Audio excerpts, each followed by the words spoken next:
2024 లేదా 25లో డిగ్రీ లేదా బీటెక్ చదివారా? సాఫ్ట్‌వేర్ జాబ్ కోసం ఎదురు చూస్తున్నారా? అయితే కోడ్ జ్ఞాన్ 100 డేస్ కోర్సులో చేరండి. జాబ్ సాధించండి. Welcome to Suman TV. నేను మీ సుమన్ టీవీ నాగ్. అడల్టరీలో ఉన్నప్పుడు కూడా భార్య భర్త దగ్గర నుంచి ఎక్కువ భరణం తీసుకుంటే చట్టపరంగా చూసుకున్నప్పుడు అది ఏ విధంగా ఉండేటువంటి అవకాశం ఉంటుందనేది ఈరోజు మనతో పాటు ప్రముఖ అడ్వకేట్ శశికాంత్ గారు ఉన్నారు. అది వారి మాటలో తెలుసుకుందాం. నమస్కారం శశికాంత్ గారు. నమస్తే.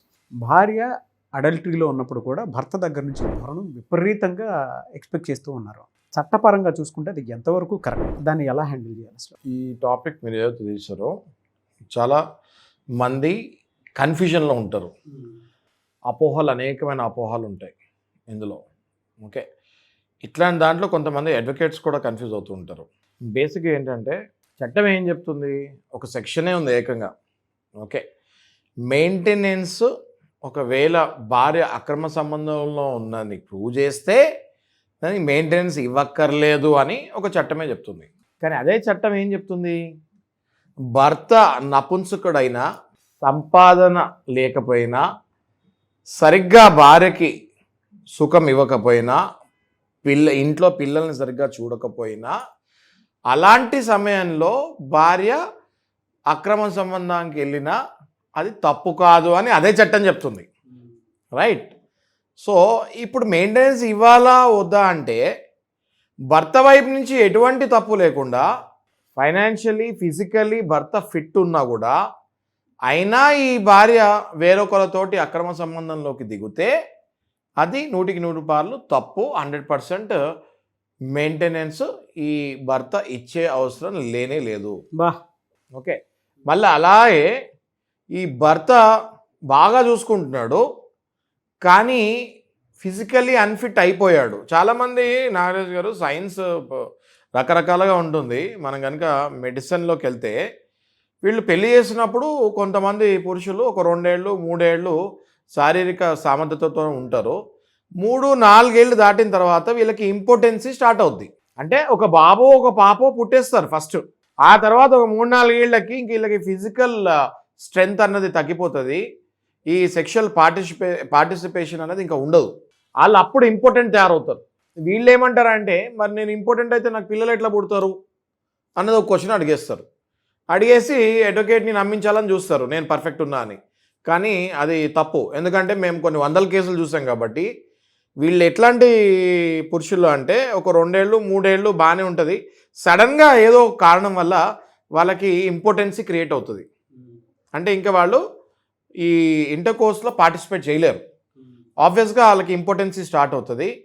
భార్య ఎప్పుడైతే ఈయనకి ఇంపార్టెన్సీ ఉందని తెలిసి డాక్టర్ దగ్గరికి రమ్మని పిలిచినా ఈయన రాకపోతే ఖచ్చితంగా 90% ఆఫ్ ద కేసెస్లో భార్యలు అక్రమ సంబంధం దిగే ఛాన్సెస్ గట్టిగా ఉంటాయి.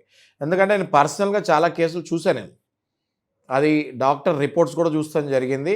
నేను కూడా షాక్ అవుతాం జరిగింది. అంటే బేసిక్గా పిల్లలు కనిన తర్వాత మళ్ళీ ఈ ప్రాబ్లం ఎలా వచ్చింది అంటే, ఆబ్వియస్గా ఇప్పుడు పెరాలసిస్ వస్తుంది, పెరాలసిస్ స్ట్రోక్ వస్తుంది.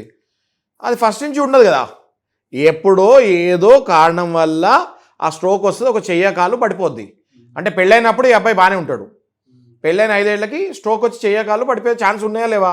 ఉన్నాయి. అలాగే పొటెన్సీ కూడా అలాగే. పెళ్ళైన ఒక 3 నుంచి 5 సంవత్సరాల తర్వాత చాలామంది పొటెన్సీ పోయి ఇంపార్టెంట్ అయ్యారు, నపుంసకులు తయారయ్యారు. దీన్ని మేము కూడా యాజ్ అడ్వకేట్స్ మీకు కింద చెప్పినట్టు మేము కూడా చాలాసార్లు కన్ఫ్యూజ్ అయ్యేవాళ్ళం. ఈ భార్య అన్ని అబద్ధాలు మాట్లాడుతుంది, ఒకవేళ ఇంపార్టెంట్ అయితే పిల్లల్ని ఎట్లా కన్నాడు అని. మెడికల్ టెస్టులు చేసుకుంటాము. కొన్ని సందర్భాల్లో పురుషులు వాళ్ళంతటా వాళ్ళే నా దగ్గర కన్ఫెస్ అవుతాం కూడా జరిగింది. సార్ ఎవరు లేరు, నేను మీకు చెప్తున్నాను, ఒక 3 ఏళ్ళు నా పరిస్థితి బాగానే ఉంది, 3 ఏళ్ళ తర్వాత నేను నా సిగరెట్ల అలవాటు వల్లనో లేకపోతే విపరీతమైన ఆల్కహాలిక్ డ్రగ్స్ అలవాటు వల్లనో దేనివల్లనో పొటెన్సీ పోయింది కంప్లీట్గా. ఆమె చెప్పేది కరెక్టే సార్ అని ఇండివిజువల్గా వాళ్ళు ఒప్పుకుంటాం జరిగింది. అప్పుడు we got a clarity that okay 3-4 ఏళ్ళు బాగానే ఉండి పిల్లలు ఉన్నా కూడా వీడు ఎప్పటికీ పొటెంట్ ఉంటాడని గ్యారంటీ ఏం లేదు, మధ్యలో కొన్ని చేంజెస్ జరుగుతాయి అని.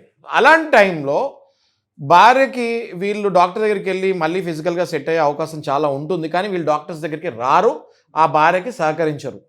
అట్లాంటి టైంలో 90% ఛాన్సెస్ ఈ అమ్మాయి వేరే అడల్టరీలో పడే ఛాన్సెస్ ఉంటాయి. అలాంటి టైంలో మరి మెయింటెనెన్స్ అడల్టరీ కదా, నేను మెయింటెనెన్స్ ఇవ్వక్కర్లేదు అనుకుంటే కుదరదు.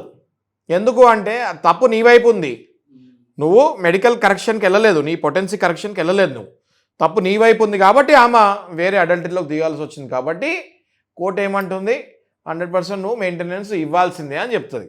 అర్థమైందా నారాజు గారు? ఇందులో ఇది ఉంది యాక్చువల్లీ. ఈ థిన్ డిఫరెన్స్ చాలామందికి తెలీదు. అక్రమ సంబంధంలో ఉందంటే ఇంకా అడల్టరీ ఎక్కర్లేదు, ఇంకా ఈ మెయింటెనెన్స్ ఎక్కర్లేదు అని బండగా చెప్పేసుకుంటారు. But that is wrong. ఇన్ని ఫ్యాక్టర్స్ ఉంటాయి మెయింటెనెన్స్ ఇవ్వాలా వద్దా అని చెప్తాను. ఓకే, ఇప్పుడు నేను ఓన్లీ ఫిజికల్ దీని గురించి మాట్లాడుతున్నాను. అసలు ఇది కాకుండా ఆ భర్త అసలు సంపాదనే లేదు. ఫర్ ఎగ్జాంపుల్ 1 రూపీ కూడా సంపాదన లేదు, రోజు వచ్చి ఈ భార్య సంపాదించిందే తింటూ బతుకుతాడు, రైట్? మాట్లాడేటప్పుడు ఆ భార్యకి ఈ భర్త మీద ఏం ఇంట్రెస్ట్ ఉంటుంది? 100% ఆ భార్య వేరే సమర్థమైన ఒకడిని చూస్తంలో తప్పులేదు, అండ్ చూస్తాం జరుగుతుంది కూడా 90% కేసెస్లో. అట్లాంటప్పుడు కూడా ఈ భర్త నా దగ్గర ఏం డబ్బులు లేవా, నేనేం ఇవ్వలేను అని పాపర్ అని అంటే అడుక్కునే వాళ్ళ డిక్లేర్ చేసినా కూడా కోర్టు ఏం చెప్తాడంటే నువ్వు అడుక్కుదినైనా మెయింటెనెన్స్ వాళ్ళకి ఇవ్వాలి అని చెప్తుంది. సో ఇలా అనేక రకాలు ఉన్నాయి నారాజు గారు. చాలా మంచి టాపిక్ తీస్తారు మీరు. చాలామందికి చాలా కన్ఫ్యూజన్స్ ఈ వీడియోతో తొలుతాయని అనుకుంటున్నాను. కానీ చాలా డీటెయిల్గా చెప్పారు. Thank you. అండ్ కొంత హార్షియాలిటీ కూడా ఉంది. యా కరెక్ట్ అండి. ఇది ఎన్నో కేసులు చూసిన తర్వాత వచ్చిన ఎక్స్పీరియన్స్ మాకు ఇది. Great sir. థ్యాంక్ యూ అండి. Thank you so much for this awareness. Thank you.